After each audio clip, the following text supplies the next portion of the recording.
Plain Talk. I'm your host, Rob Port. A couple of interviews in this episode. First, we have our weekly segment with Kevin Cramer, who takes your questions. You can submit your questions to this every week. You can do it anytime if you just email them to me, rob@sayanythingblog.com, and I'll ask the senator a question. We got a couple of those this week. Also, I put up Facebook threads, a thread on Facebook and then also a thread on Twitter, soliciting questions from you folks as well. And you could ask him whatever question you like, as long as it's not crude or obscene or something. I'll ask him. He's not afraid to take zingers. I'm not afraid to ask him the zingers. So if you've got questions and you want to put them on the spot, you want to hear him answer something, I'll ask those questions. And so far, we had a lot of them this week. We ended up taking about a half hour to answer all the questions. So if you want to participate in these going forward, again, rob@sayanythingblog.com. Send your questions there, or look for the social media threads, or if you get in touch with me on social media via Facebook, direct message on Twitter, whatever. I know some people may not want their questions to be public, and that's fine as well. Also had an interview with a gentleman from one of the companies that, they have two of the licenses to run medical marijuana dispensaries in the state of North Dakota, and they're actually, I guess, working on a third. I talked to them because there's a question about how these dispensaries are going to run. It's these businesses, because marijuana is still illegal at the federal level, these businesses do not necessarily have the benefit of traditional banking services, or they can access them, but it's a big headache. Article was talking about how these may have to be cash businesses in North Dakota. Anyway, I talked with them about that, kind of an interesting part of the implementation of that law. But before we get to that, I wanted to expand on my print column this week, my Wednesday print column, which you can find in the Fargo Forum, Grand Forks Herald, Minot Daily, lots of places, depending on where you're listening. You find it online as well. And in my print column, I talk about a situation with anti-discrimination legislation that's before, that's being debated down in Bismarck. Specifically, it's House Bill 1441. Now, it's anti-discrimination legislation. Essentially what it would do is it would add homosexuals to North Dakota's list of protected classes and prohibit discrimination against them for the purposes of things like employment and housing. Now, a Democratic bill, which also included transsexual people, that was defeated previously in the state Senate. The Republican bill does not include transsexuals, and the reason for that is bill sponsor, Republican Mary Johnson from Fargo, argues that was a hang-up for some lawmakers to vote against this sort of legislation in the past, so she's moving it out in the hopes that by narrowing the bill, she can perhaps get more people on board with it and get it passed, and thus increase the number of protections for homosexuals that are in North Dakota law. You can agree with that or disagree with it. My point is not really to debate any of that. My point is to note that organizations like the North Dakota Human Rights Campaign have come out against this iteration of the bill. And the reason why they came out against it is because it doesn't include transsexuals. And I find that just completely mystifying. Why would you not want to support legislation that would give you a net gain towards your goal, right? So from the perspective of gay rights advocates, they're saying, well, we want, discriminatory protections for homosexuals and transsexual people. But I understand that this bill in the House that they're opposing doesn't necessarily give them all of that, but it gives them some of that. And sometimes in politics, you just have to accept it. Accept that you're not necessarily going to get everything you want. But my point is not to debate that specific legislation or analyze it or anything like that. I've already done that on the blog. I think there's a larger point. We spend a lot of time asking why things are so polarized in America, why we have such a hard time governing these days. And I would argue that there's a lot of explanations, first of all. There's no just one explanation. But part of it is that political professionals, people who are employed in a professional capacity as lobbyists or activists or marketers or what have you, have very little economic incentive to actually solve the problems that they intend to solve, right? So if we give gay rights activists everything that they want and they achieve their goal, then we don't really have a lot of need for them anymore. Now, I realize this is a very deeply cynical way of looking at politics, but it's true, and it's certainly not just true of, professional gay rights activists. It's true of, liberal and conservative and libertarian, all sorts of political professionals. A lot of times, I don't know that they want to solve problems. I don't know that they want to govern. I think what they really want to do, what's frankly far more lucrative for them, is to fight endlessly, to be willing to die on every single hill, to never compromise on anything, because that's good for their job security. That's good for them. That's good for their bottom line. That's good for fundraising, right? That gets people riled up. That gets people willing to open up their wallets and give money because, boy, look at how hard we're fighting. And really what it is it's just churn, right? It's just giving the appearance of accomplishing something without ever really accomplishing anything at all. Now, listen, in some ways, politics is always going to be an endless debate because we just fundamentally, as a society, just don't agree on certain things, right? Certain issues you're just not going to get consensus on. And that's fine, and it's going to be an eternal debate, and that is what it is. So that's part of it, but I think sometimes there are areas where we could compromise. There are areas where we could find common ground, and we don't, and a lot of it is because the people, the professionals who are supposed to be working to find that common ground, who are supposed to be working to advance these issues, well, it's not really in their personal interest to do so. Something to keep in mind. Keeping this rant short because we got a couple of interviews on this show, and I don't like these episodes to go too long. So first up, we're going to talk about some medical marijuana. Then after that, Senator Kevin Cramer takes your questions.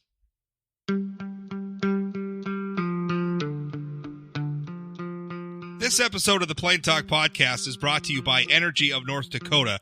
Oil and natural gas from North Dakota strengthens all of America. And through our abundance of talents, innovations, and technologies, energy responsibly produced here translates to worldwide economic stability. With producers and our communities working together, we're securing a sustainable future that generation after generation can build on. It's all happening right now with Energy of North Dakota. Learn more at energyofnorthdakota.com.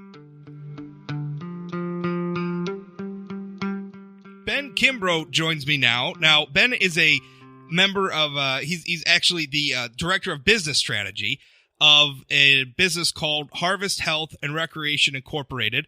They are a vertically integrated cannabis company. They have one of the largest footprints in the United States in this emerging industry, this industry that increasingly states like North Dakota is bringing out of the shadows and into the light of day. They trade on the Canadian Securities Exchange. And they actually have, am I getting this right, Ben? You guys have 2 of the 4 dispensary licenses awarded in North Dakota? That's right. That's absolutely right. You guys are in Williston and Bismarck-Mandan, correct? That's correct. So far, we're waiting. There's another application in one of the other zones that we're competing for, and fingers crossed we'll hear soon enough on that.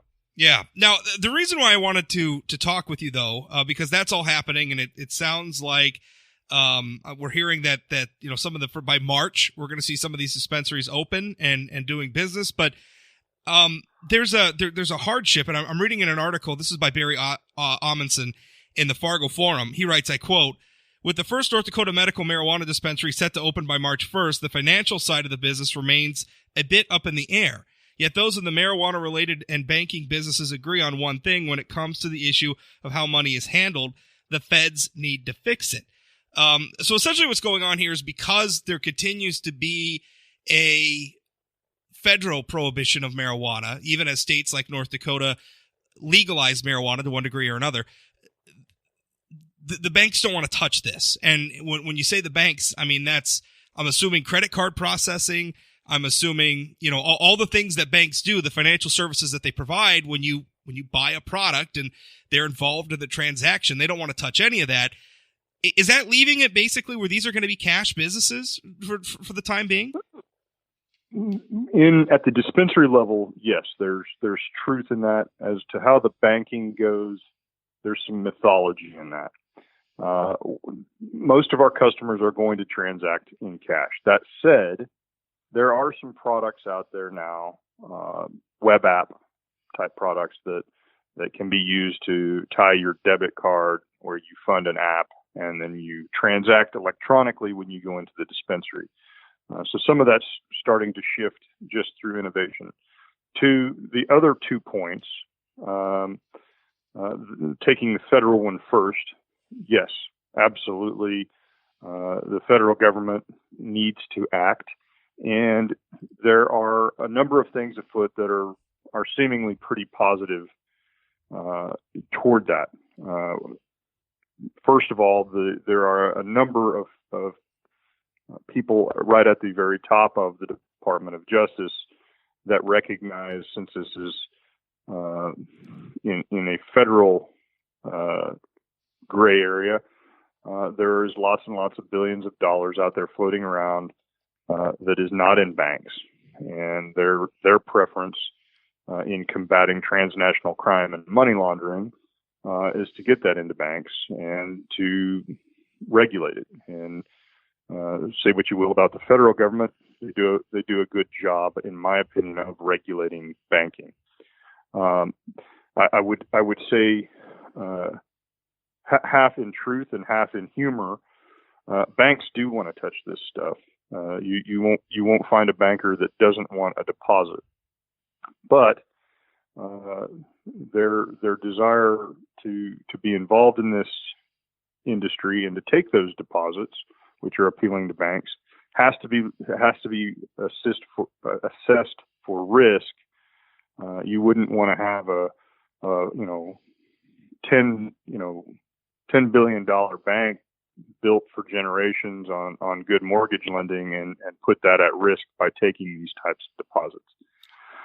That said, we've been involved in cannabis since 2011, and we have figured out how to bank, and we do bank in every state that we operate in.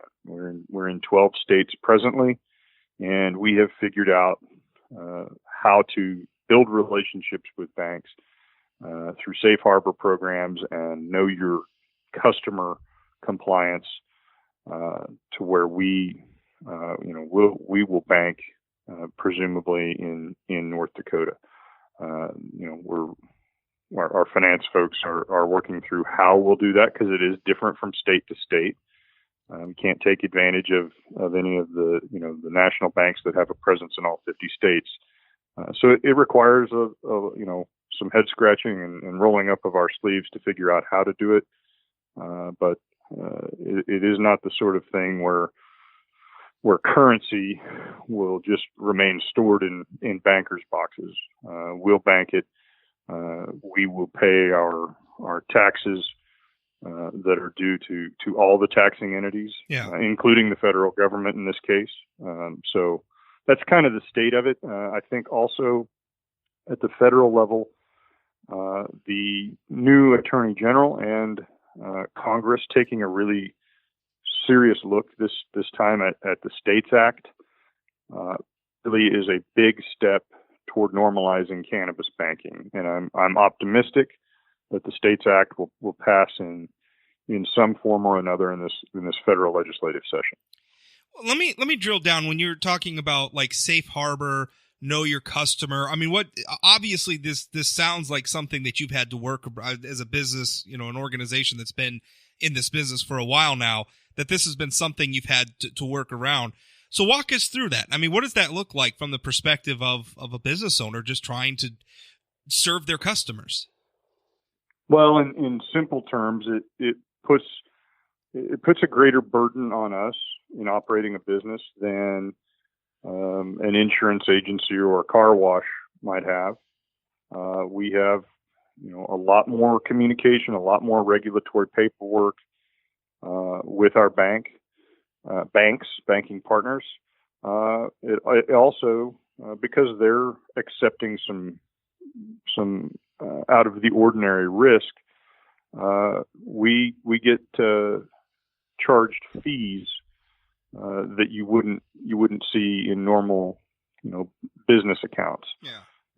But to your point, yes, we have worked through it. We have figured out a way to do it and afford ourselves the banking stability and partnership that we need to have what sort of principles of accountancy and business practices that you would expect from any good rule-following, transparent type of commercial operation.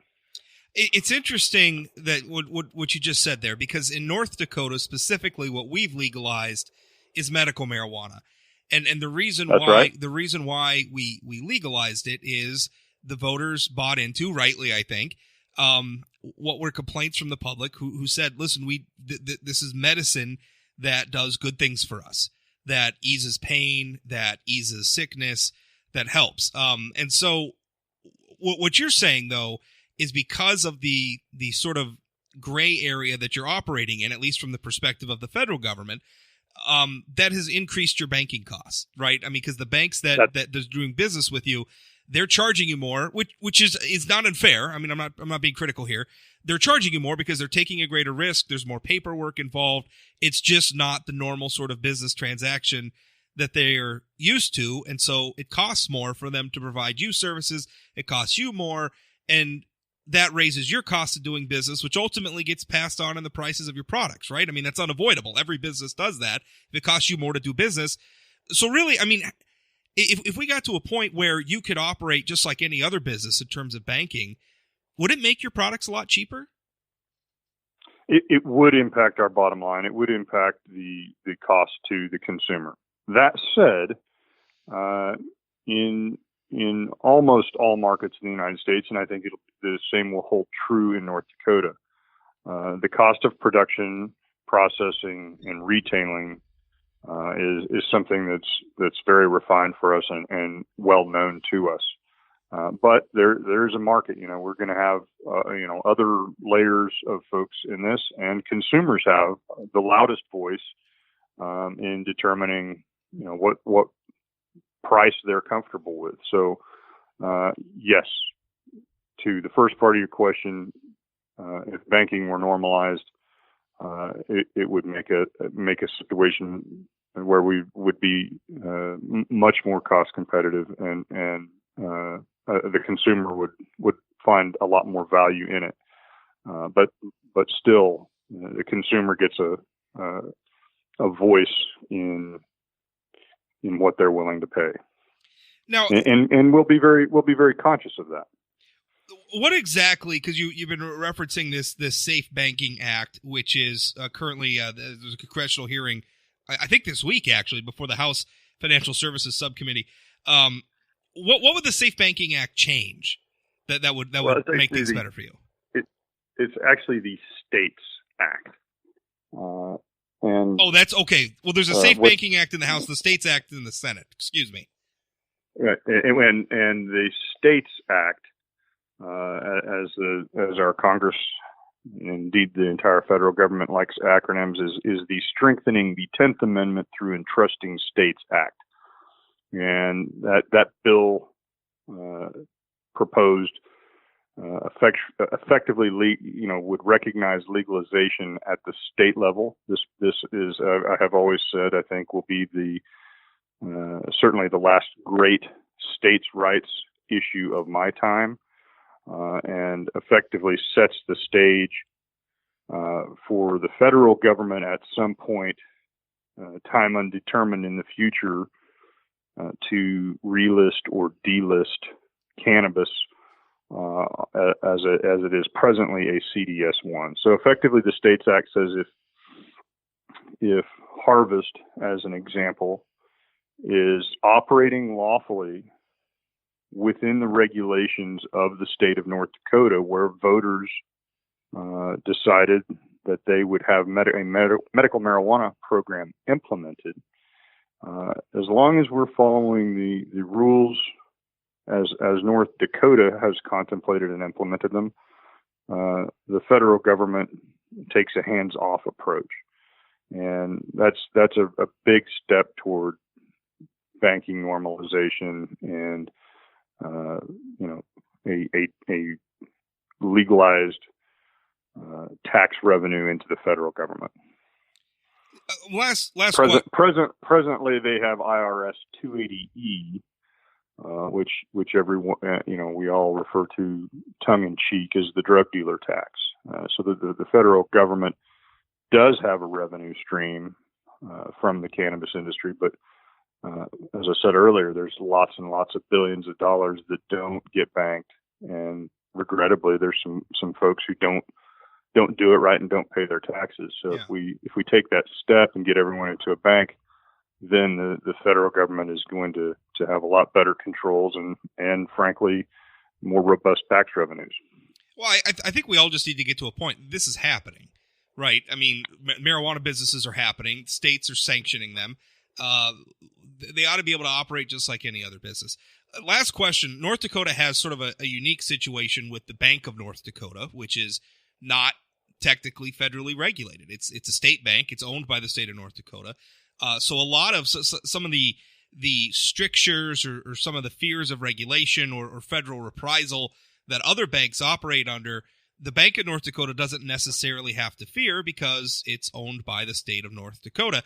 Have you folks ever had any conversations? And I know they've been asked, and the Bank of North Dakota, I think, has sort of demurred about wanting to get involved in this industry. But have you folks had any conversations with them in terms of saying, hey, we're here, do business with us? I honestly don't know. It would make sense that we would have conversations with them to see if there's a way to work out a relationship. I don't know whether any of our team have reached out to them or vice versa. But it is, that certainly is an appealing path, at least in terms of a discussion for, what our banking relationship might be in North Dakota. Ben, thanks for your time. Hey, I enjoyed it. I appreciate you. Thanks for having me.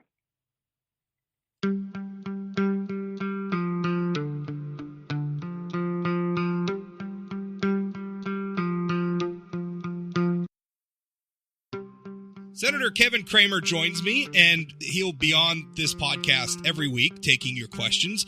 Usually, you'll be hearing this on Thursdays. We actually record them on Wednesdays. If you want to submit your questions, get them in. I usually put up social media posts soliciting questions. You can email them to me at any time, as a few of you did after last week's episode. You can send those to rob@sayanythingblog.com. And when I get all these questions together, we'll ask the senator when he's on the program, which he is right now. Kevin, how you doing? I'm doing very well. Thanks, Rob. How are you doing? I am doing well. And before we get to some of these listener questions, I thought that I would ask you a few questions of my own. First of all, on the border deal, I know that you've been expressing support for it. You like, and your colleague, Senator Hoeven, is actually on the committee the conference committee that's hammering some of this stuff out. You're liking what you're hearing. You're encouraging President Trump to sign up for the deal, but President Trump sounds something less than impressed with it. What's your take on all this? So, you said I like it. I like it, okay, but I certainly don't love it. And what I've been saying, and I feel strongly about this. And by the way, the text of the bill is not done yet. So I reserve my final judgment until the final text is done, so that we can be assured that the bill actually does what the talking points say it's going to do, and what the negotiators say it's going to do. And not that I don't believe the negotiators, but sometimes in the writing of legislation, even a staff member can change the actual outcome of a bill. So we want to be very careful. The principle of it is okay, but it's not okay in a vacuum. In other words, for example, the key issue here is the funding for the barrier. This bill puts $1.375 billion in for border wall or border barrier. All of that funding can be used for new miles of the border wall. But if your perspective, if the context you're looking at is the president requested $5.7 billion, this is far less than that. But if your context is Nancy Pelosi said there won't be a single dollar spent on border barrier, then this is quite a bit more than zero. It's not exactly halfway, but it's probably better than we thought we were going to get at least a week or so ago, Rob. Of course, it does fund the rest of the government till the end of the fiscal year, and that's not unimportant either, to say the least. The fact that all of that funding can be used for new miles of border wall, which they estimate would be about 55 new miles, which is, that's double the amount of new miles that were provided in the last fiscal year, and it's 3 times as much as would have been available if we settled for a continuing resolution, which is, of course, funding at current levels. So in that sense, can you claim victory? I think you can claim a touchdown, but I don't know if you can claim victory. But what it does that's also important from a policy standpoint is probably more important is what it doesn't do. It has no internal enforcement caps. In other words, it funds the average detention population of about 45,000 people, but it also adds $750 million that's available for transfer or for reprogramming authority that can be used for additional. These are what are called the ICE beds, Rob. You've heard people refer to ICE beds. That's detention beds at the border. So when you detain illegal immigrants, you can house them while you process them rather than turn them into the interior of the country. Well, that extra $750 million would pay for another 13,000 beds and actually provide a capacity of 58,500. So it actually turns out to be quite a bit more than the current detention population of 49,000. So it's not terrible, but it's not great, but it's decent. But here's the thing that for me that's important, Rob, and that is what authorities does the president have beyond the $1.375 billion? I think it's no big secret that a lot of us in Congress aren't crazy about a declaration, an emergency declaration, although people should know that the checks and balances of a Congress are still in place, even if he declares a national emergency of some sort. And that's because we get the opportunity to vote on a resolution of disapproval. But there are other things, yes. For example, there's $880 million, I think is the number that we passed in the last defense appropriations bill for drug interdiction. And that money is money that the Department of Defense uses in conjunction with other law enforcement agencies, federal agencies, for drug interdiction. Well, $880 million is quite a bit. And while some of it's already, been appropriated or been, allotted, a good chunk of it, the vast majority of it is still available, and certainly drug interdiction is, an important part of what we do at the border.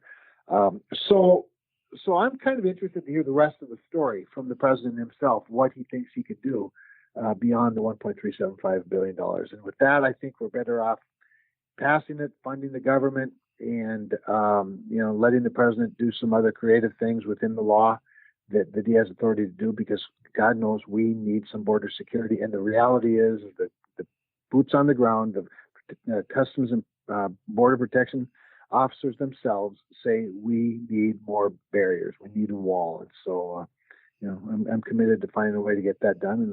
And this is at least a down payment. Before we get to the listener questions as well, I had a question about the so-called Green New Deal that your majority leader in the Senate, Mitch McConnell, is going to bring to a vote. I was just reading an article where one of the co-sponsors of the bill, Senator Ed Markey, is calling McConnell's plan to hold a vote on his legislation, quote, sabotage and, quote, a dirty Republican trick. This is actually what he wrote on Twitter. He says, "Don't let Mitch McConnell fool you. This is nothing but an attempt to sabotage the movement we are building. He wants to silence your voice so Republicans don't have to explain why they are climate change deniers. McConnell wants this to be the end. This is just the beginning. This isn't a new Republican trick. By rushing a vote on the Green New Deal resolution, Republicans want to avoid a true national debate and kill our efforts to organize. We're having the first national conversation on climate change in a decade. We can't let Republicans sabotage it." Now, I think it's funny that he's upset that we're rushing into this, but he also said this, I quote, "We need bold action to avoid the worst impacts of climate change, and we may have as few as 12 years to achieve it." If he really believes that, you think he'd want to get going on a vote. Well, it is a peculiar irony. On the one hand, there's this urgency that's generated by the Armageddon, and then on the other hand, there's this let's take our time so we can have a long debate about it, which you're right, I think raises the question of the sincerity of the effort altogether. One thing about Mitch McConnell, and I know he's got his supporters and he's got his detractors. It's never easy to be the leader, but Mitch McConnell knows more about parliamentary procedure and using the levers, if you will, of the process and of our democracy. And whether we have a vote on it soon or don't have a vote on it soon, for me, it's fun to just watch Democrats debate themselves on it, because as details start coming out and realizing that already 4 candidates for president have endorsed it, as the details come out, and the idea that somehow a decade from now there'd be no fossil fuels, there'd be no jet airplanes or aircraft of any type for that matter, unless they find one that can, fly on solar power. It's quite profound, to say the least. And we think about the cost of it, the cost per ratepayer for electricity and home heating, and the cost of the job losses. And it's crazy, to say the least. But I'm just enjoying watching Democrats debate it themselves. Okay, let's move into the questions. This one comes via email from Todd. He goes, we have more members in government calling for government spending on investigations that amount to nothing more than infighting. As a nation, we do not have a balanced budget. We have trillions of dollars in deficit, yet our government leaders spend money on their own agendas that have nothing to do with bettering the lives of everyday people. I don't care what side of the aisle you sit on, that isn't right. My question is, how much is being spent on these ongoing investigations, and where does that money come from? Sure. So great question. And remembering that there are a couple of layers to the investigation piece.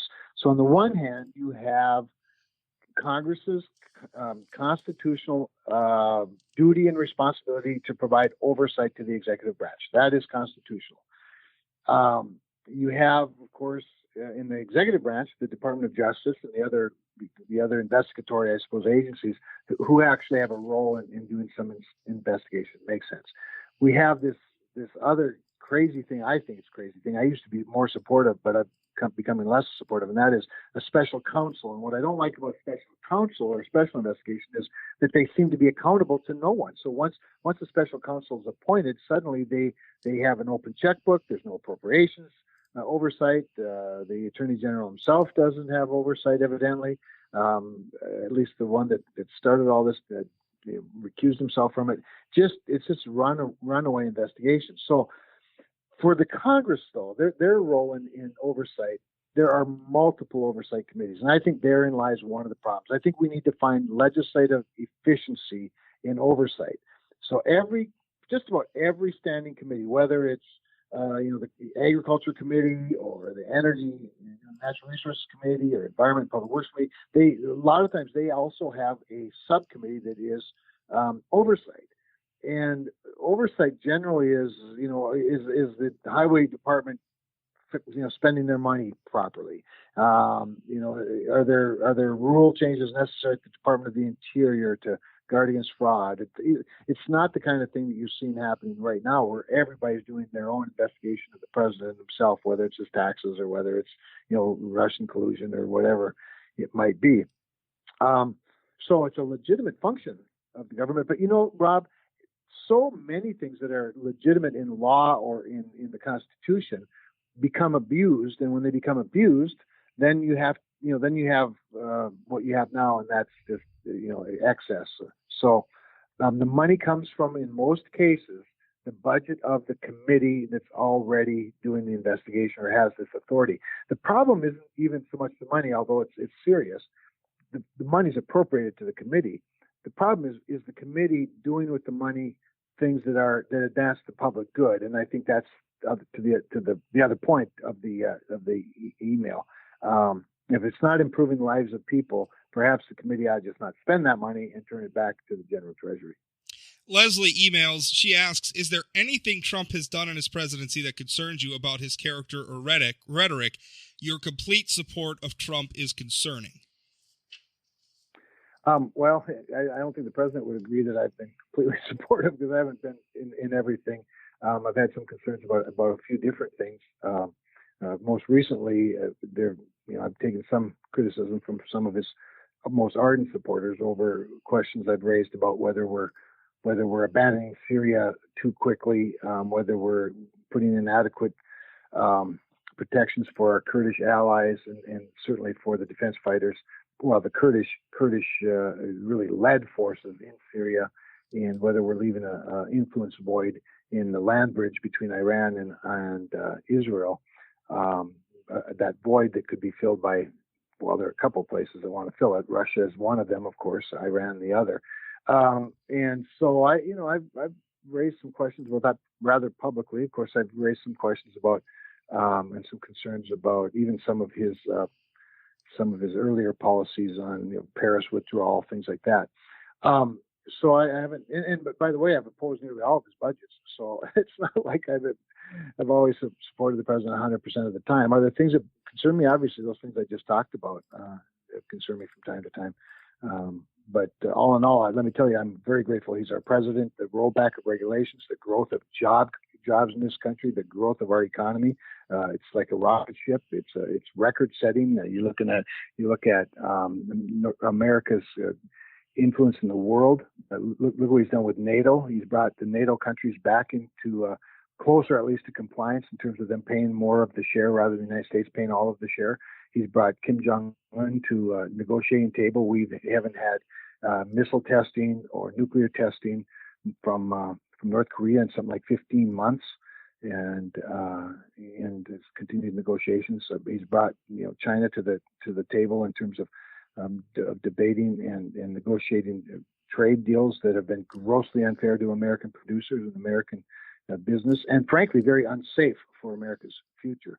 He's rebuilt our military so that we're once again respected in the world. And so there's a lot of things I like about Donald Trump, but it's not 100%, and I don't imagine it ever would be with any president. On Facebook, Susan asks, in regard to paying for the border wall, why can't the government tax the money being sent back to home countries? We employ a legal man from Mexico on an H-2A visa. He pays no tax here in compliance with the rules of his work visa. In the U.S., it sends most of his paycheck home bi-monthly. Costs him $8 to $1,000 he sends from Walmart. $8 per $1,000. I think that's what she's saying. When he sends from Walmart, imagine the money generated if you implemented a tax on money sent home to all countries. Legal and illegal immigrants make money, pay no taxes, and send most of their earned income back home to relatives. They use all the conveniences in our country that is paid for by our taxes. That's a great. I've never heard that idea. That's worth mulling around. I might have to take that one up with appropriate committees of jurisdiction and see if it's been batted around before. I don't think that's an unreasonable suggestion at all. The other thing I would say, I am on Ted Cruz's bill. I'm a co-sponsor of Ted Cruz's bill to take El Chapo's for some of his money. Okay, we actually had several questions about that, so we can get into that in a minute. Okay, good. Sure. Okay. Yeah, but that's an interesting idea. I don't know how good an idea it is because it's the first time I've heard it. So I'm going to check into that one. Maybe we'll be able to report back next week. Jonah asks, he's got a question about civil asset forfeiture. Now, we're obviously having a debate in North Dakota's legislature about state policies about this right now. But I know it's something that the federal government does as well. Jonah didn't really have a specific question because he said he wasn't that familiar with the issue at the federal level, but wanted to know just what your general feelings are about the subject. I think it needs to be tightened up, and that's the best answer I can give you at this point. It is something I was concerned about in the House. I even got a little bit involved in some of the discussion and amendments in the House. It's one of those things where, once again, law enforcement has this ability to take assets, as you know, and it applies to federal law enforcement, and they may do it even more often than local or state law enforcement. I don't know, Rob, but I've always been concerned about it. My biggest concern about anything like this, any type of an authority like this, is whether or not due process either occurs prior to the taking of the assets, or as importantly, if not more importantly, corrects it. If and I think that's one of the issues you're having in North Dakota. If the evidence or the outcome of through due process, finds a person not guilty, for example, you shouldn't be able to continue. Shouldn't be able to hold their assets or take their assets as some sort of compensation to the law enforcement agency that took them. That's just, to me, that's fundamental to American liberty. Well, right. I mean, we actually had a case here in North Dakota where a man he was charged with a crime related to the protests against the Dakota Access Pipeline was actually acquitted in a court of law, and now is fighting to try to get his pickup truck back that was seized.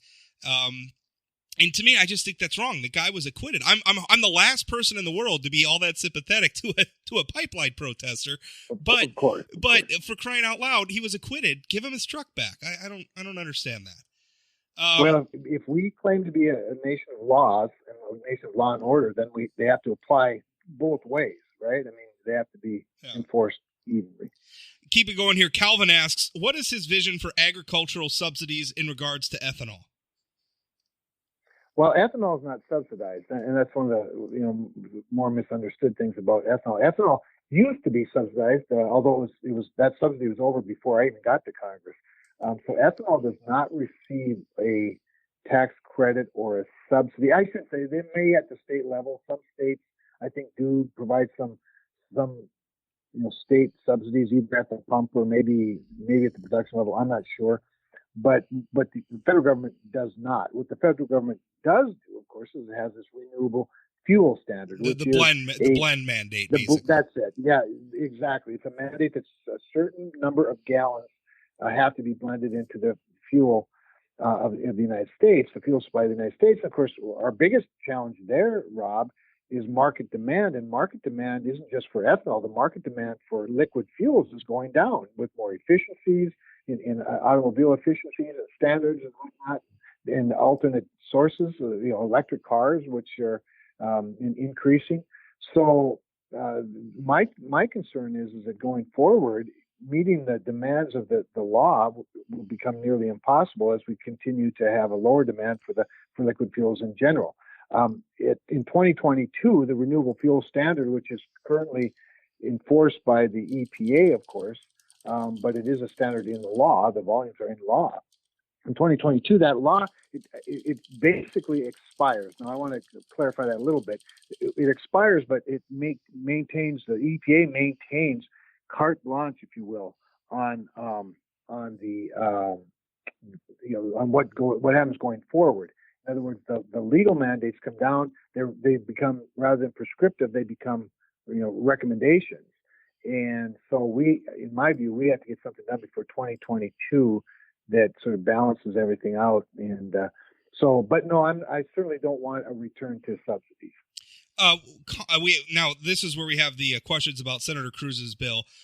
Connie, Johnny, and actually my father, Raleigh, I'll ask the question about Senator Cruz.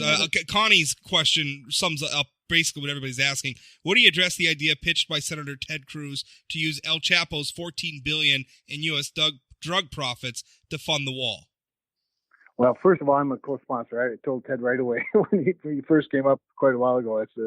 I love to get on board with that.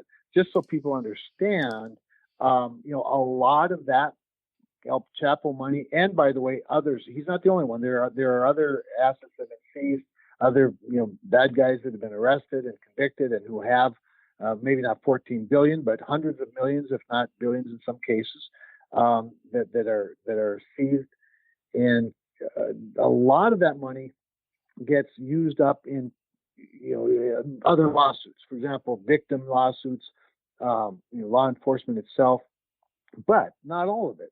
And I'm all about it. I think it's a great way to help pay for it. I think it makes an example. It sends the right message. It's Mexico's at least somewhat paying for it, as the president pledged. So I think it's a great way to go, and I think we ought to look at every opportunity to do that. There's another bill, and I forget whose bill it is, but it basically takes the same tack with everybody that's not El Chapo, but still has similar circumstance with regard to dealing drugs in our country. From Facebook as well, Victor asks, Rob, could you ask the senator why Senator Hoeven and he have pulled the name of a highly qualified conservative judge from Fargo, the Honorable Wade Webb, a person the White House wanted then Senator Heitkamp, Senator Hoeven to appoint for a lawyer out of Grand Forks who I believe so. Okay, he's a little muddled here, but obviously Peter Welty is going to a confirmation hearing. In fact, I think that started. He had it today. Yes, Senator Hoeven actually introduced him. And so I guess they're asking why not Wade Webb? We have another vacancy though, right? I mean, so it's not like we're done picking judges for North Dakota's federal bench. No, that's right. But first of all, John and I didn't pull Wade Webb's name from consideration. So just to make sure everyone's very clear about that, we did not, nor did Senator Heitkamp, by the way. So it's important that people understand that.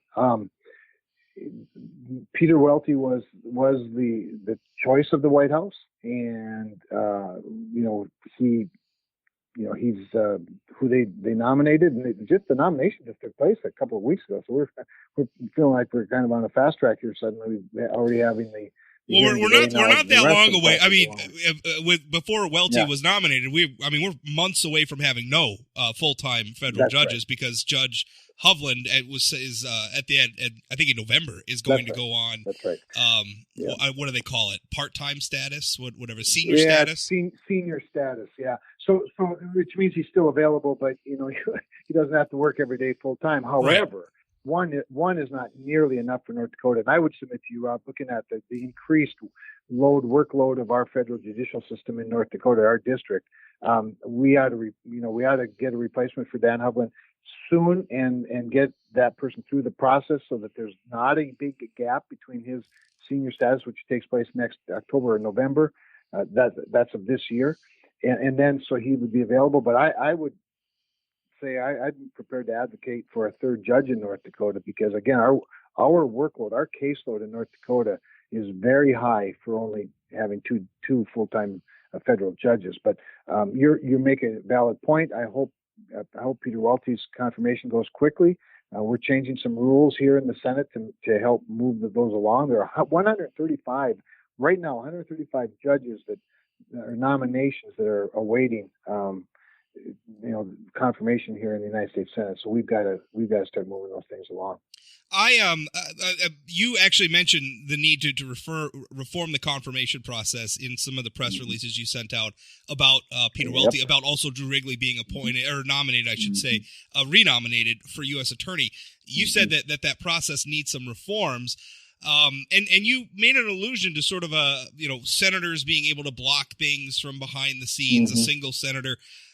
I kind of read, and I asked your office, and I got a big no comment from Jake Wilkins, your spokesman. But good job, Jake. Were you? Yeah. Well, were you talking about anybody? I kind of felt like you were talking about Senator Heitkamp. Were you talking about anybody specifically? Now I don't always have the opportunity to read Say Anything blog every day, but I did read that one, and all I can tell you, Rob, is that if Senator Heitkamp was guilty of it, she had a lot of company. It is a rich tradition in this institution where individual senators can block somebody's, confirmation process, and they can do it without, and not just people. I mean, they can do it with legislation. They can do it just through a simple call to the cloakroom. They can do it in various ways without ever having to be public about it. In my view, that's one of the reforms we have to end. But the bigger reform problem I have is this ability to just completely stop a confirmation of not just a judge, but they filed cloture, and this gets nerdy, but on 128 of President Trump's appointments to deputy secretaries, undersecretaries, not cabinet secretaries. And so when they require a cloture vote, that means you file for cloture. It means you have 30 hours, all this nonsense. Finally, you have 30 hours of debate, and then you can have a vote, and then that requires 60 votes. Now we changed that, of course, to a simple 51. I say we. Mitch McConnell and the Senate Republicans did last term, but we have to make more reforms, or we're not gonna fill the courts. We're not gonna even fill the federal government with the people, the political appointees that this president should have. Just so you know, the largest number prior to this first term of Donald Trump, or the first 2 years of Donald Trump, was 24 in an entire presidency. So it's just crazy that Democrats have abused this privileged status. And we're going to try to bring the rule down from 30 hours of debate to 2 hours of debate for everybody other than cabinet officials and the Supreme Court and maybe circuit judges. But district judges and sub-cabinet appointments and confirmations, we're going to bring that debate time down to only 2 hours rather than the full 30 hours. Because you can tie up the floor of the Senate for 30 hours on each of those nominations. And of course, we'd be several years down the road before we could fill all the positions that are vacant right now, or the appointments that are awaiting confirmation. Yeah, well, I mean, that just makes sense. If a given senator has a problem with a given nominee, well, fine. The Senate has that advice against, but just tell us on the record. Use your vote. Use your press release. Whatever you're going to do, post on Twitter about it or something. But just tell us about it. Don't this whole. I'm going to work behind the scenes. That seems underhanded. 2 more questions. These are both from Twitter. Todd asks, I know that the president talks about the cost of medicine going down. When is the cost of insulin going to be addressed and knocked down? It has gone up over 200% since 2002, and there is not a generic available. Well, one of the things he's done with generics, the president that is he has streamlined the process at the FDA for brands to go to generic status. I don't know how that directly affects insulin differently than other medications, but I can certainly check into it. He also, I think maybe we talked about this before, but he's also eliminated the gag rule, which allows pharmacists to more transparently and clearly inform their customers of alternatives to the most costly brand name medications, and I don't know why again that wouldn't refer to insulin. So I'm not familiar that insulin's different, but I can certainly check into that, Rob, so I can be more informed the next time we talk about it, and we'll look to do that by next week. Finally, Luke on Twitter asks, I would like to know why he would co-sponsor the so-called, quote, Fairness for High-Skilled Immigrants Act. This act would be better named the Supplying Cheap Foreign Labor to Bezos and Zuckerberg at the Expense of the American Worker Act. This is not why we voted for him. Sure. Well, that's clever. But, the prime sponsor of that bill, of course, is Mike Lee, hardly a left-wing liberal. Tom Cotton and Rob Portman and I are the main co-sponsors along with Mike Lee. So H-1B visas, of course, are for the high-skilled workers. So a lot of times we'll go to the hospital in Minot or Fargo or Bismarck or a lot of rural places in North Dakota. We'll go to a doctor, and that doctor will be an H-1B immigrant from a lot of times India, Pakistan, oftentimes from those regions of the world, which have very large populations. Thank God we have those doctors, because if we didn't, in many cases, these rural hospitals would either have many fewer or none at all. And so the thing that's different, though, about H-1B, which is that high-skilled worker, is that they do come from these large countries with large populations, but the per capita cap, not per capita, but the per country cap is the same for India as it is for Greenland, for example. Now, that doesn't keep us from getting H-1B visa workers. We get lots of them, and they're, like I said, high-skilled. In a lot of cases, in Fargo, for example, a lot of the Microsoft engineers are H-1B visa holders. But because they can't get a green card, because of this cap, there's a backlog of, in some cases, 75 years for North Dakotans that I've met, that I know, whose children have all been born there, whose spouse, is also an immigrant, but can't get a visa or a green card, can't get a job, they can't start businesses, they can't even really work outside of their very narrow visa arena. For example, if you're an OBGYN, you can only be an OBGYN. You can't practice medicine in another area that you're qualified for, because that's not what your visa is for. And so we've really restricted the potential for maximizing these bright people in really our own American economy. So H-1B is not the same as, it's not the same as maybe less skilled or unskilled workforce. It's a very specific, special group of people. And frankly, in North Dakota, we can use a lot more of them. Kevin, that's it. That's all we got. I appreciate it. Always a pleasure. Look forward to next week.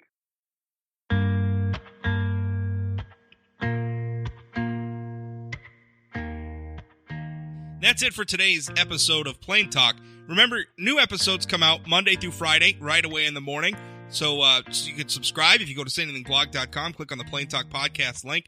All the links are there to subscribe, or just on the podcasting platform of your choice. I think if you just search for Plain Talk with Rob Port, you should be able to find me. If you're having trouble, send me an email, rob@sayanythingblog.com. You can use that email if you have any feedback on the show at all, problems listening, feedback on the topics or the guests or questions for the guests, whatever you want.